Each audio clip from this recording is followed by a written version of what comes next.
The morning sun filtered through the tall windows of our family's stone estate in the foothills outside Denver, warming the old library where I'd spent so many quiet afternoons with Grandma Eleanor.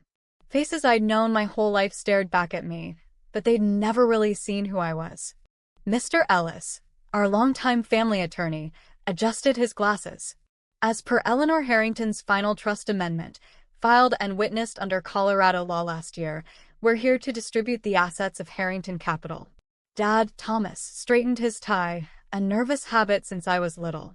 My sister Brooke checked her watch, manicured nails tapping the mahogany table. 3 weeks since we buried Grandma, the woman who turned our ranch roots into a $4.8 billion firm focused on Western real estate and clean energy. Mr. Ellis read on. To Brooke, 15% of the shares and the Aspen cabin.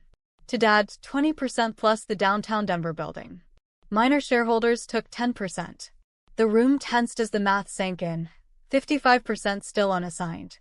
Finally, he turned to me. To my granddaughter, Ava Harrington. Brooke smirked.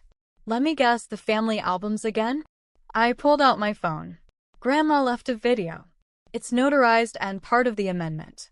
Her face filled the screen, voice steady despite her illness. If you're watching, the circling has started. Thomas, Brooke, I love you, but love isn't the same as respect. While you chased quick wins and connections, Ava was building something lasting. For 3 years, she's quietly led our Sustainable Futures division under another name. She turned overlooked land projects in Colorado and Wyoming into our most profitable arm, up 280%. She caught the risky real estate bets that nearly triggered SEC issues and fixed them before anyone noticed. I opened my laptop and connected to the library screen, showing clean spreadsheets, impact reports, and community housing wins. The trust is clear and legally binding, Grandma continued. Ava receives controlling interest, full voting rights, and steps in as CEO immediately. This isn't punishment. It's protection of the legacy I built on integrity, not appearances. The room erupted, but the documents were airtight, witnessed, audited, already filed with the court. That afternoon in our downtown Denver headquarters, I took the seat at the head of the boardroom table overlooking the Rockies. The amendment stands, I said calmly. My focus is sustainable growth that honors our Western roots and the people who work here. I laid out the numbers and my vision. No firings. Instead, I offered Dad a senior advisory role with full transparency. Your experience still matters, Dad. Let's use it the right way. Brooke nodded slowly when I asked her to lead our new community land initiatives. Show me what you can really do. 3 months later, the stock had climbed 25%.